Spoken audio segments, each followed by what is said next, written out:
Hi everyone, my name is Jay, and I'd like to talk about Korean pop culture, K-pop. So nervous. Let's change the atmosphere. So, before jumping into K-pop, Korean pop culture, let's talk about literacy. Let's talk about literacy yesterday and today. So previously, literacy used to only mean like an ability to read and write, like a decoding what is written and what is spoken. It's more like a cognitive process. If you think of like structuralism, post-structuralism, or Chomskyan approach, they are only interested in like what's going on behind your skull, like under your skull. But literacy today is a little different from previous one. So it's more understood as a cognitive process where interaction is important. Thank you, Natalia. So kind of some of dispositions of literacy today is like a design, creativity, and multimodality, and I'm going to explore how these dispositions are realized in Korean pop culture, contents, K-pop. So the rapid development of technology has been changed the way of consuming, producing, and thus pursuing content and engaging in the world. And Langsher and Novel 2007 proposed like what's the new literacy? What's important for literacy to become new literacy? So just copying what is written and what is spoken into digitalized material is not enough. It has to have different kind of values, emphasis, and priorities, perspectives, orientations, and sensibility. And also, what is more important than new technical stuff, it's their word, is new ethos stuff. So the focus is on leverage and non-final participation. Tools are increasingly tools of mediation and relationship technology. It has to be collective nature. So new literacy are more participatory, collaborative, and distributed in nature, and less published, individuated, and author-centered than conventional literacies. So it creates transnational, translingual, and multimodal communication today. And for instance, online discourse. As you may know, the distinction between online and offline has been unclear, blurred. So, Prod 1991 defines like safe house. It's a respite from asymmetrical relationship with different cultural power dynamics, and G 2013 defines the characteristics of online discourse as affinity space where people gather together with shared interest, diverse backgrounds, skills, expertise, and thus the distinction between knowing and doing, or like a learning, playing, and working has been interchanged, emerged, destructive.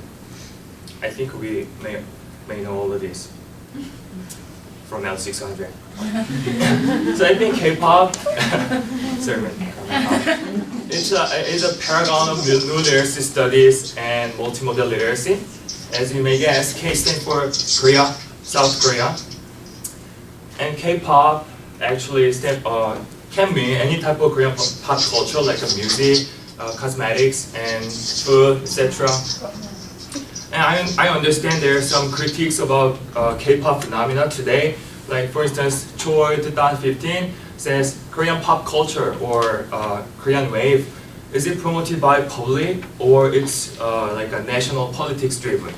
Or Malin K 2006 briefly writes the history of Korean pop culture, the relationship between Korean pop culture and American army during post-war period. So the author says it's been affected by American army culture and pop culture in those days. But I think what is important for K-pop today is it's still an ongoing process, and it's been loved by not just Asian people but also many people in the world. If you're not a fan, check it out. I want to just briefly talk about history. So before 1992, only ballad, trot, and slow tempo songs were popular. But since 1992, the time Sungjae Boys debuted with their song I Know, not just music scene, but also like culture in general has been changed. So just check it out, what it looks like.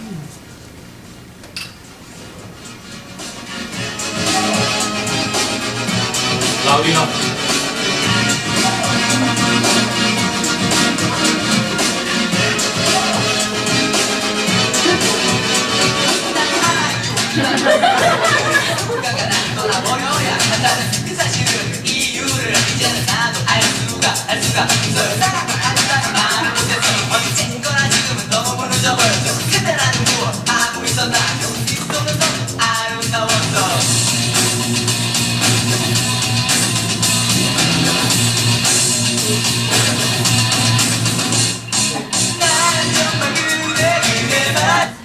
it's enough.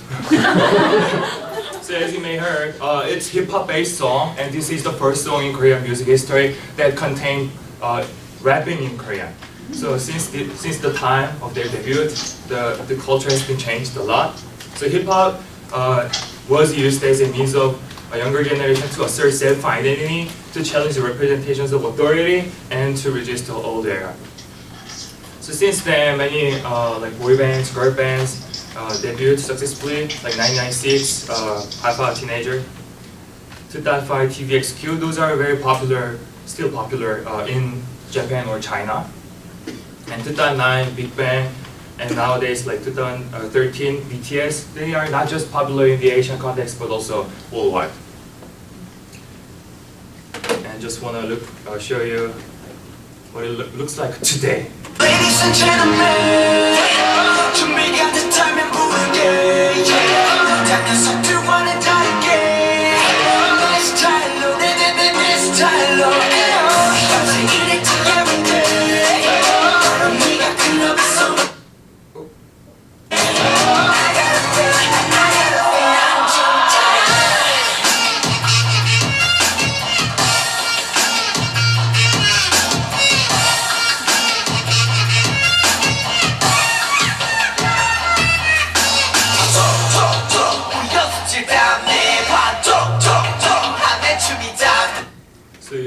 So K-pop today looks like this, and as you see, it has multiple members, and their song is more like a tempo dance, and they're targeting not just the Asian context, but also like North America and South America, and they have been getting huge popularity.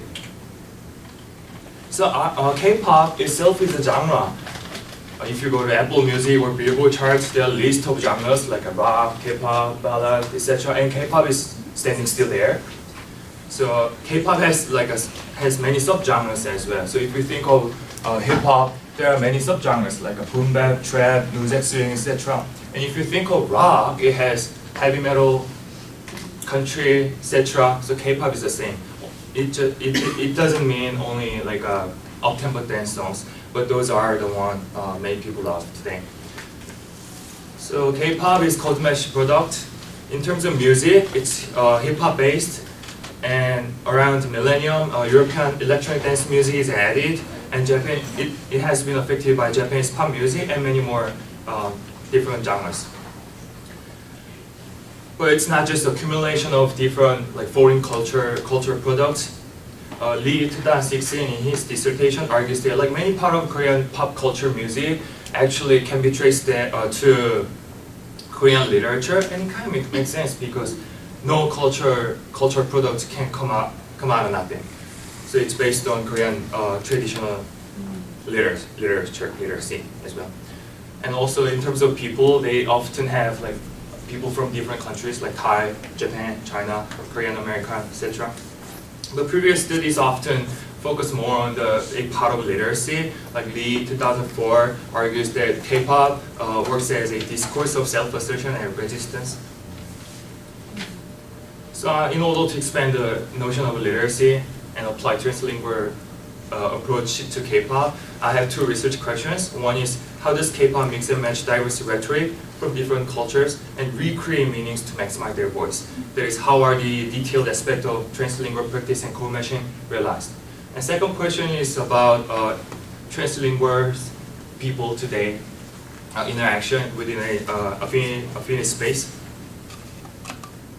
So here's my theoretical framework. So I bet my frame is translingual practice. So people today can use available resources creatively and actively participate in interaction. So not just language, what we think, but like many more different resources can be used when we interact with others from different cultures, even within the same cultures. And Kanagawa 2012 proposed negotiation strategies of translinguals. So invoicing, recontextualization, interactional and intertextualization. I'm not going to read all those. But what is important, as I said before, people today can use available resources they have.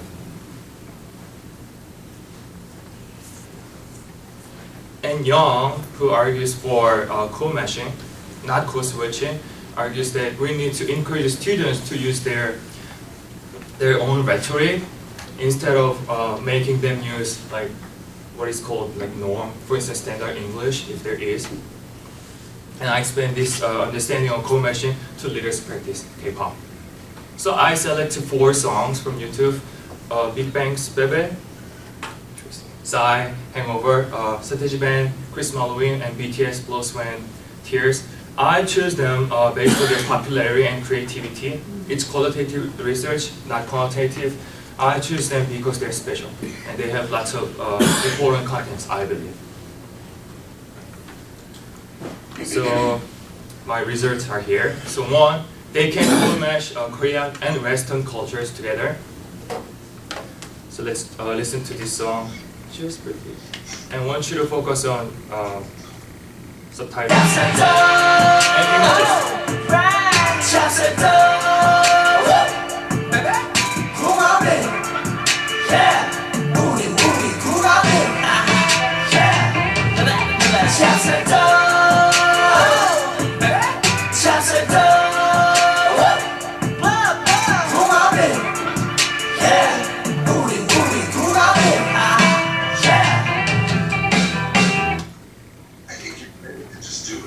So it's, as you see, it's a story, love story that is one of the most easily shared rhetoric by all of the people all over the world. And actually this music video contains full of sexual metaphors. So the part I am interested in is, as you see, sticky rice.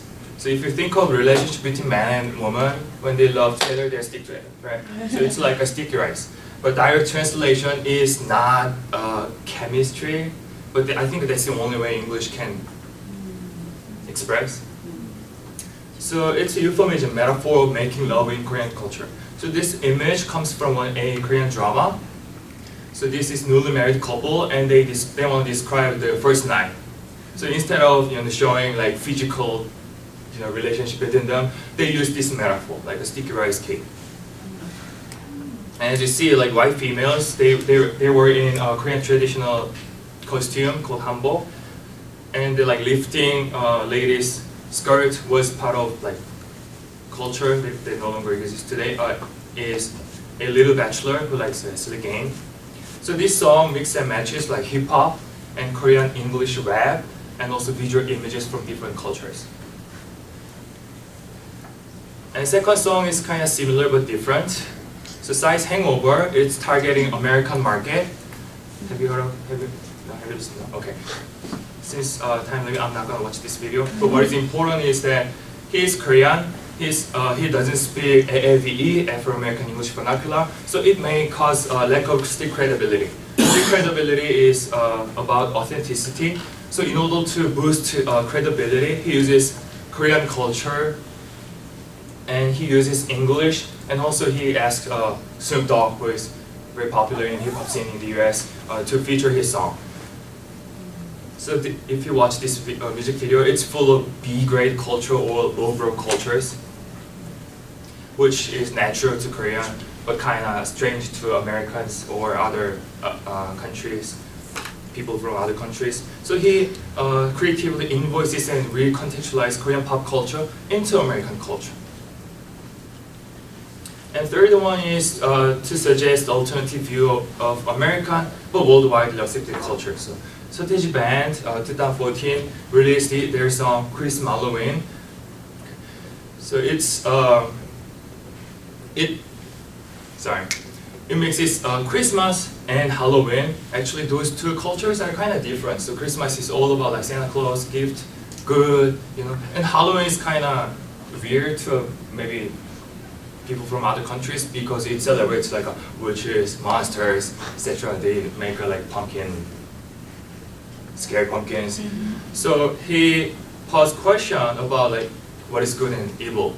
It's like critical literacy. So he said his song is motivated by Santa Claus is coming to town. If you think of the lyrics, Santa Claus has a list, and if you cry, he's not going to give you a present. And he thought it's kind of unfair because it's kind of natural for babies to cry if they are unsatisfied with something or afraid of something. But by using Santa's authority, making them not cry, he believed it's kind of weird. So he creatively uses different cultures that are not Koreans for maximizing his voices. Time limit, right? I'm not gonna watch this, but strongly recommend you to watch this video. Amazing. And last one is borrowing a motif. So BTS, Blood, Sweat and Tears. It's about a coming of age story. So they debut when they're teenagers and now they are becoming 20s. So this song talks about versions of becoming an adult while trying to stay passionate. So they borrow idea from Damian, one of the famous novel, and also they use like Greek mythology themes like Icarus, so that they can say, oh, we keep trying to keep away from like arrogance, pridefulness, etc. I need to start, right? So, 1 minute. Regarding second question, so translinguals use the ways they interact within a finished space or online discourse kind of different from like a classroom-based talk, because they can freely question and answer, and they use hyperlink, that's intertextuality. They can link different text when they talk, when they interact. And also English is used as an international language or lingua franca, and they always welcome newcomers. And also what is interesting is that their conversation can be expanded to like a reaction videos. They just record their faces when they're watching some videos. That's another way of interacting with others. And also multiple interpretations can be allowed. And also if you go to like a YouTube, Facebook, etc., you can click like. So I think that's another way of showing voluntary compliments. So these are new aspects that I think we need to focus more on our research. So finally, I just want to mention, as a Kubota Mackey 2009 says, as TESOL professionals, we need to promote language awareness, attitude, and skills necessary for communicating with not just English speakers, but non-English speakers. And we need to scrutinize racial, class, linguistic and cultural biases that perpetuate unequal relationship of power. And I think K-pop has been doing okay, well, to break the walls, or it can be, I think it can be used as a good material for teaching English, word Englishes, and translingualism today.